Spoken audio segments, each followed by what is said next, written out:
अब हम ज़रा राना साहब से बात कर लेते हैं। राना साहब बहुत शुक्रिया जी।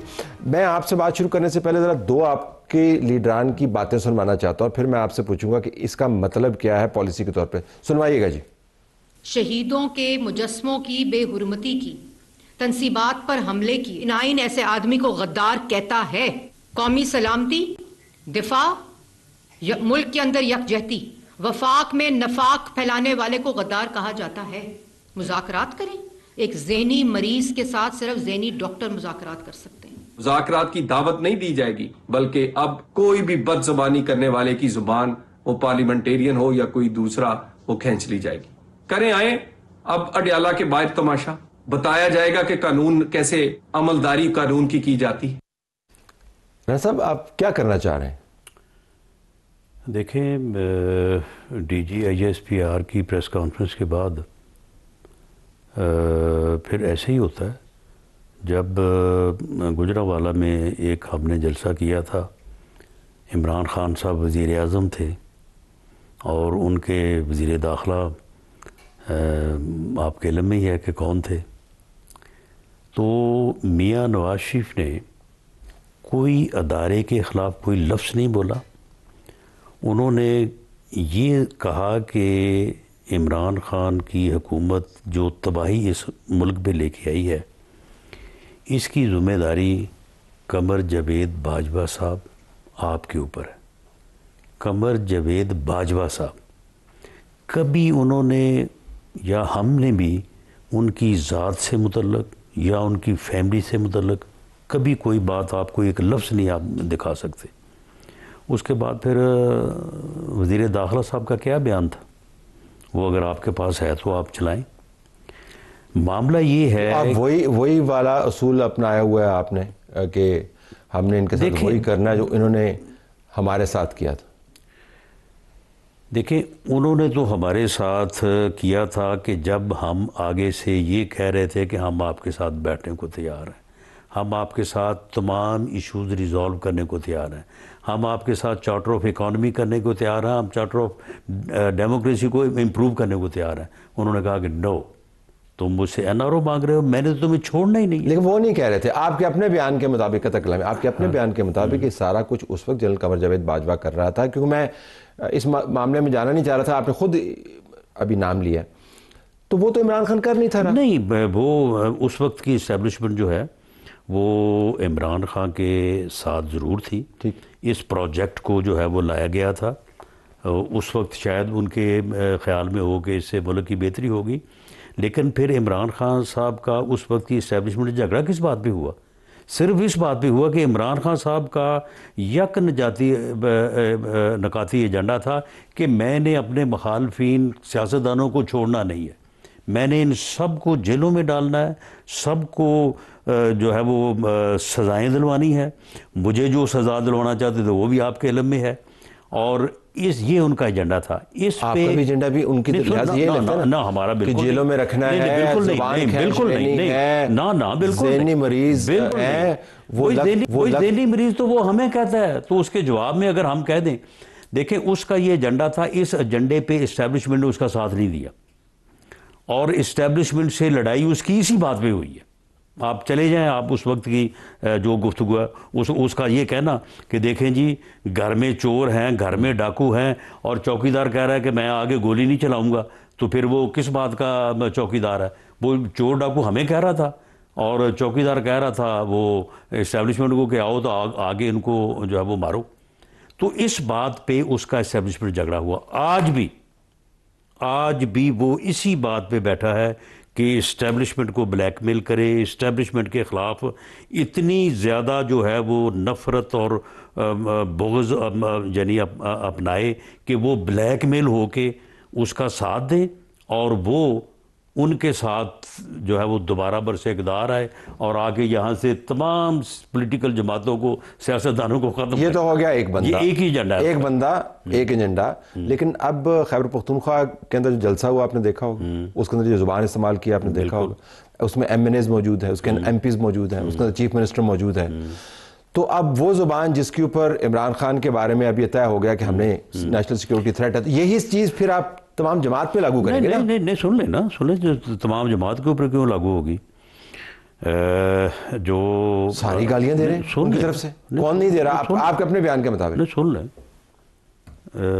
MQM अल्ताफ हुसैन क्या करता रहा है? वो मुसलसल वो 4-5 साल इसी या इससे मिलते जुलते एजेंडे पे रहा, और उसकी जमात भी जो है वो कोई अंडर प्रेशर, कोई जो है वो रवादारी के तहत जो है वो उसके साथ चलते रहे। MQM सूबा नहीं चला रही थी, सुन लेना तमाम पाकिस्तान से वोट नहीं लिए थे, ज्यादा सीटें नहीं ली थी। नहीं तो फिर मुझे बताया ना कि 4.5 करोड़ की आबादी है KPK की, उसका 1% जो वो 4.5 लाख बनता है।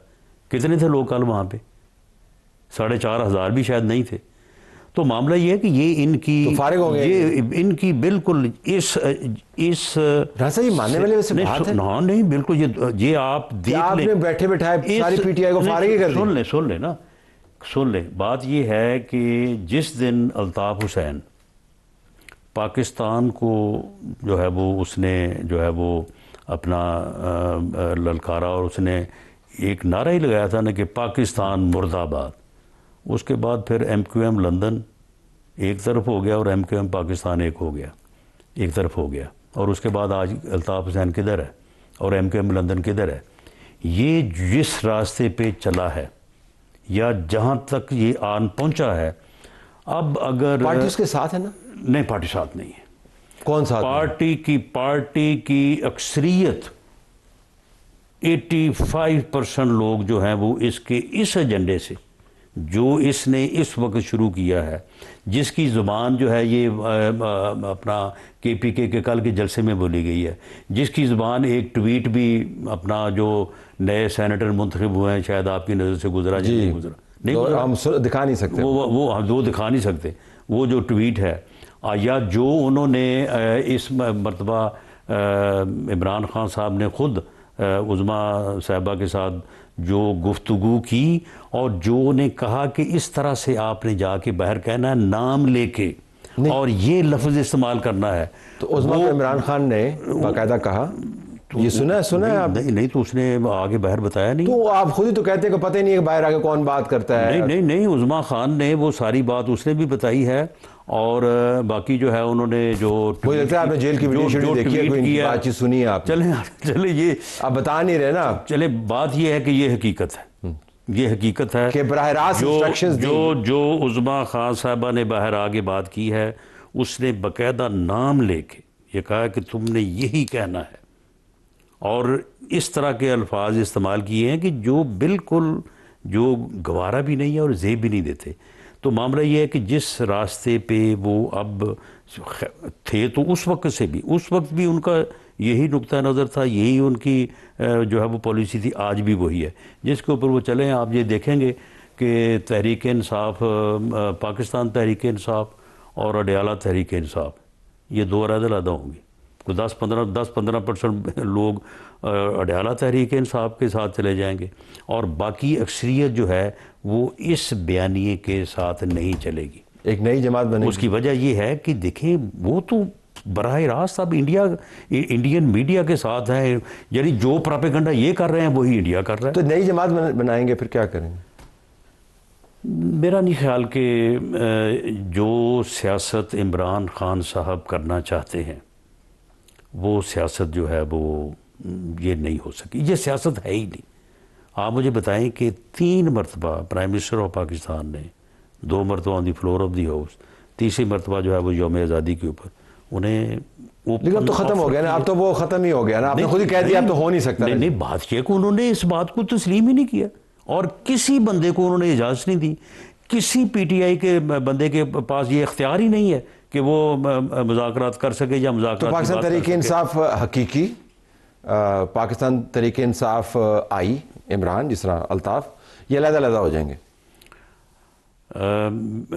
मेरी एक पॉलिटिकल वर्कर के तौर पे मेरी ये असेसमेंट नहीं, आप एडमिनिस्ट्रेटिव एक्शन लेंगे ना, आप किसी को बैन तो करेंगे ना, तभी जमात खत्म होगी। नहीं, मैं ये आपको बिल्कुल, मैं पॉलिटिकली ये बात कर रहा हूँ एडमिनिस्ट्रेटिव एक्शन के अलावा, कि जो इमरान खान साहब की मौजूदा जो उनकी पॉलिसी है, जो जिस तरह से वो आगे सियासत को जिस तरफ लेके जाना चाहते हैं, उनकी पार्टी उनके साथ नहीं जाएगी।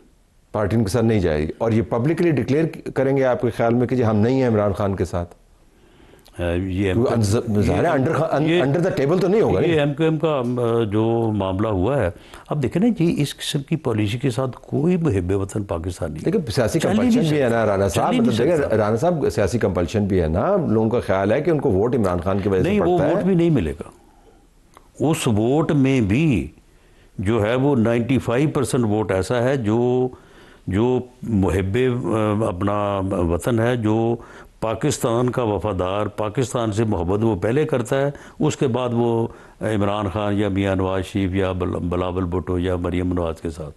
और बिल्कुल आखिर में तो ये आपको ख्याल में कब तक होता हुआ नजर आ रहा है? जैसे जैसे आप देखें ना कि अब उन्होंने जो है वो हर दिन, यानी जैसे जैसे उनको ये कहा गया कि भाई आप बैठे रिजॉल्व करें इश्यूज को, साहब अब तो खत्म हो गया ना, वो खत्म हो गया। तो जैसे जैसे उनको कहा गया, उन्होंने वैसे वैसे बात को बढ़ाते बढ़ाते अब इस पॉइंट पे, अब मुलाकात भी नहीं होगी ना, पॉइंट पे आ गए हैं। अब उसके बाद 4 दिन बाद ये कल जलसा किया है, उसको और ऊपर ले गए हैं। तो मेरा ख्याल है कि अब वो बिल्कुल उसी रास्ते पे, अल्ताफ़ हुसैन वाले रास्ते पे बड़ी तेज़ी से गामजन है। मेरा ख्याल है कि बहुत जल्द ही वो अपने अंजाम को पालेंगे। महीनों में, हफ्तों में, ये तो अब उनके ऊपर मुनसर है। लेकिन जा तो उससे पसर है, जा उससे पसर है।